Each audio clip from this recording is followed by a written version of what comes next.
Setelah mendengarkan apa yang dikatakan oleh Farhan, Dini berkata, "Farhan, sebenarnya aku."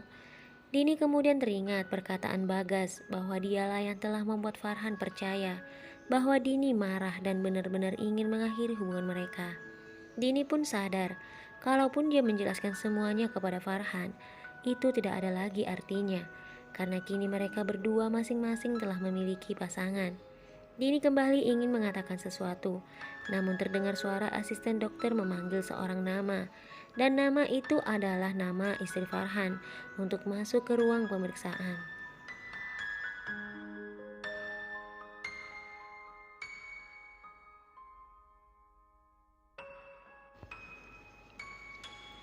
Istri Farhan menarik tangan suaminya dan mengajaknya masuk ke dalam ruangan poli kandungan, sementara Dini hanya melihat kepergian mereka lalu tertunduk. Naman ingin mengatakan sesuatu kepada Dini, namun Dini segera berlari keluar. Naman pun mengejarnya. "Ada apa, Non?" kata Naman kepada Dini saat mereka berada di luar rumah sakit. "Naman, sebaiknya kita pulang saja." Naman mengerutkan keningnya karena bingung dengan perkataan Dini. "Tetapi, kenapa, Nona?"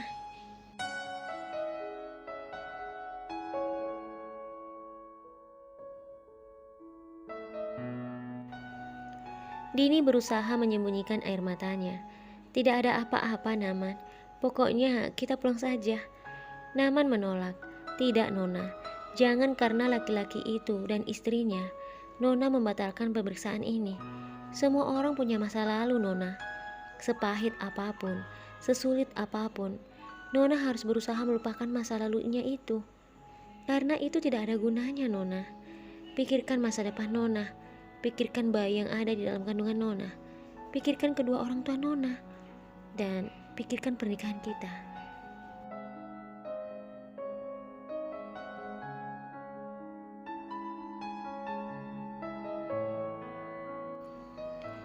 Dini tampak kaget mendengar perkataan terakhir Naman. Dini menatap Naman penuh tanda tanya. Naman hanya memberikan senyuman padanya, lalu menggenggam tangan Dini dan mengajaknya kembali masuk ke dalam. Saat berada di dalam, Farhan dan istrinya baru saja keluar dari poli kandungan.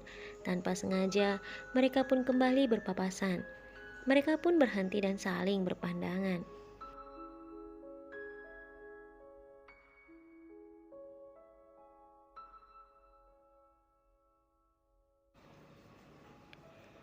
Dini kemudian tersenyum kepada Farhan dan istrinya, lalu berkata, "Farhan, maaf, tadi aku sedikit kaget ketika bertemu denganmu. Oh iya, kenalkan, ini Naman, suamiku. Saat ini aku sedang hamil, dan aku datang kemari untuk memeriksa kandunganku."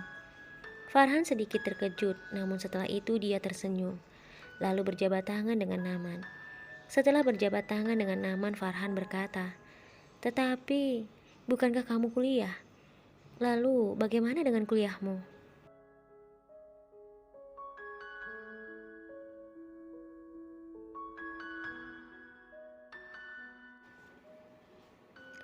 Dini menatap Naman lalu kembali tersenyum kepada Farhan dan istrinya. "Iya, sampai sekarang aku juga masih kuliah. Setelah semua yang terjadi, Papa dan Mama menginginkan aku segera menikah, dan inilah suamiku." Farhan tersenyum mendengar perkataan Dini. Lalu Farhan pun mengenalkan istrinya kepada Dini dan Naman. Tidak lama kemudian, nama Dini dipanggil untuk memasuki ruang poli. Dini dan Naman pamit kepada Farhan dan juga istrinya. Setelah Dini dan Naman memasuki poli kandungan, Farhan dan istrinya tersenyum, lalu keluar dari rumah sakit.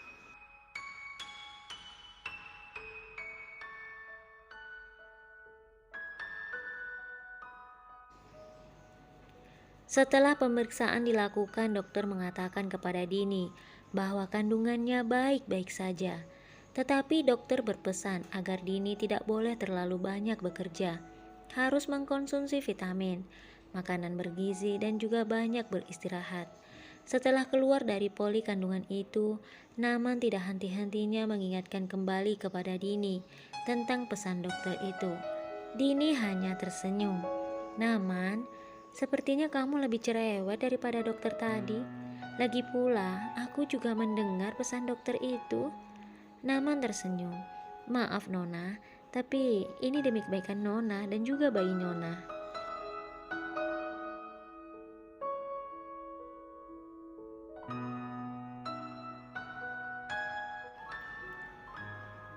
Dini tersenyum kepada Naman sambil menatapnya. Terima kasih Naman, atas semua perhatian yang kamu berikan padaku. Naman menatap Dini sambil tersenyum. Kenapa berterima kasih Nona? Bukankah aku ini suami Nona?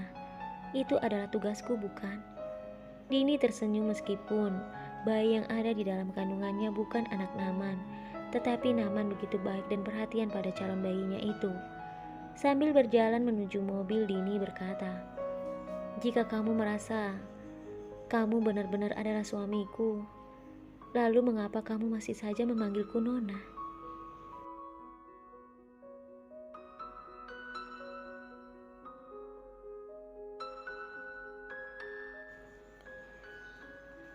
Naman memegang gagang pintu mobil sambil menatap Dini yang juga sedang menatapnya.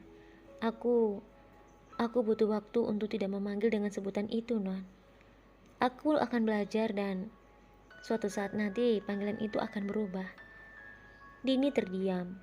Lalu Naman membuka pintu mobil. Silakan, Non. Sesampainya mereka di rumah Papa dan Mama Dini terlihat bahagia melihat kedatangan mereka. Papa dan Mama Dini langsung menanyakan keadaan kandungan Dini.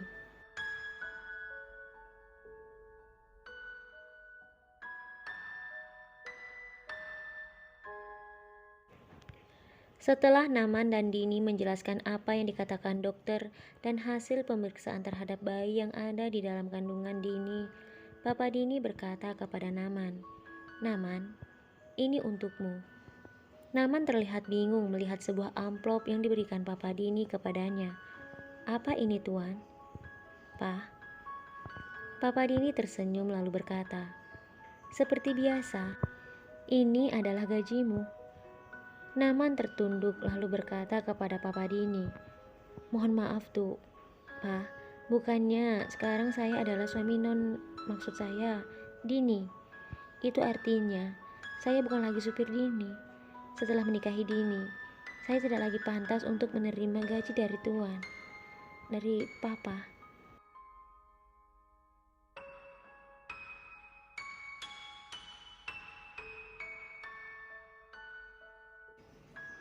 Papa Dini tersenyum mendekati Naman. "Aku sungguh bangga padamu, Naman. Aku tidak menyangka hatimu begitu mulia. Aku mengerti apa maksud perkataanmu. Tapi untuk saat ini, terimalah uang ini. Anggap saja ini hadiah dari Papa." Naman melirik Dini yang saat itu juga sedang meliriknya, sambil tersenyum dan memberi kode kepada Naman untuk menerima uang itu. Naman dengan perlahan meraih amplop itu sambil mengucapkan terima kasih. "Apapun yang aku berikan padamu, Naman, tidak sebanding dengan apa yang kamu lakukan untuk keluarga kami. Justru kamilah yang berterima kasih kepadamu."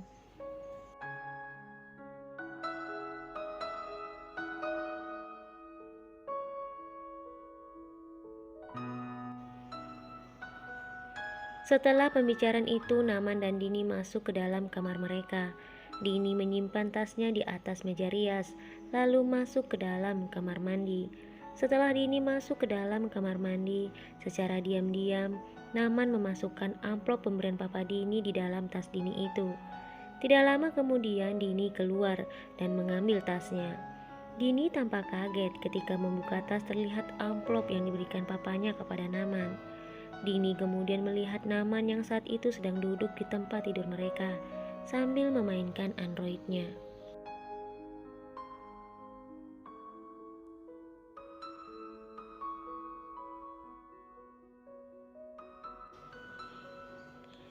Dini berjalan mendekati Naman.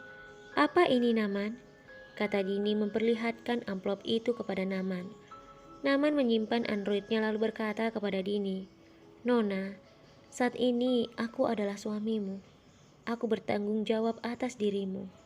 Jika Nona juga menganggapku sebagai suami, maka terimalah uang itu, Nona. Karena aku berikan uang itu untuk istriku." Dini tak tahu harus berkata apa. Tiba-tiba saja, Matanya berkaca-kaca.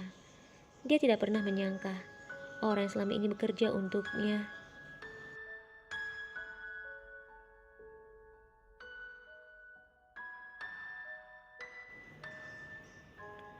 Laki-laki yang selalu ada untuknya, mengantarnya kemanapun dan melakukan semua perintahnya, kini menjadi suaminya. Seorang suami yang sangat baik dan mungkin tidak ada duanya di luar sana. Dini langsung memeluk Naman dengan sangat erat sambil menangis. Naman yang terlihat kaget berkata, "Nona?" Sambil menangis Dini berkata kepada Naman, "Biarkan aku memelukmu, Naman. Biarkan aku memelukmu." Naman terdiam. Naman pun memeluk Dini dengan erat.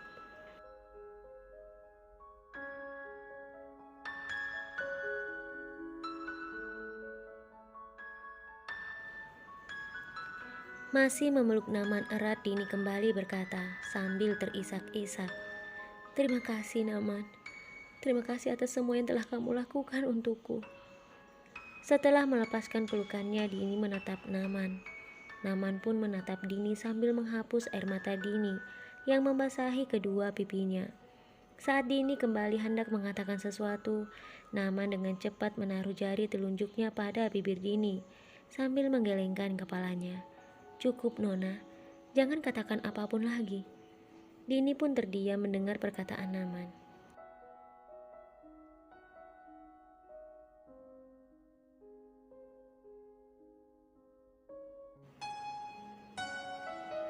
Naman kembali menghapus air mata Dini.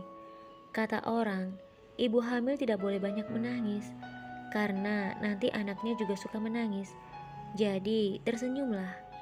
Dini pun tersenyum lalu kembali memeluk Naman dengan erat. Naman pun melakukan hal yang sama. Saat malam hari tiba ketika Naman baru saja selesai mandi, Naman berpikir, "Sekarang aku adalah suami Nondini, jadi aku harus punya pekerjaan lain." Naman kemudian mendekati Dini yang saat itu berbaring membaca buku mata kuliahnya. "Nona, aku izin keluar sebentar."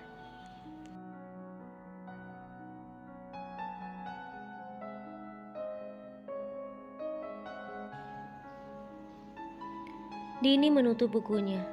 "Mau pergi kemana, Naman?" Naman terlihat bingung lalu dia berkata, "Aku ingin menemui temanku sebentar, Non. Aku janji tidak akan lama." Dini pun mengizinkannya. Sebelum berangkat, Naman berpesan kepada Dini untuk beristirahat. Beberapa jam kemudian Naman pulang dan terlihat kaget melihat Dini masih duduk di atas meja sambil membaca buku. "Non, kenapa tidak tidur? Sejak tadi baca buku, apakah matanya tidak perih?" Dini melihat Naman yang saat itu berjalan ke arahnya. "Besok aku ulangan semester, jadi aku harus belajar."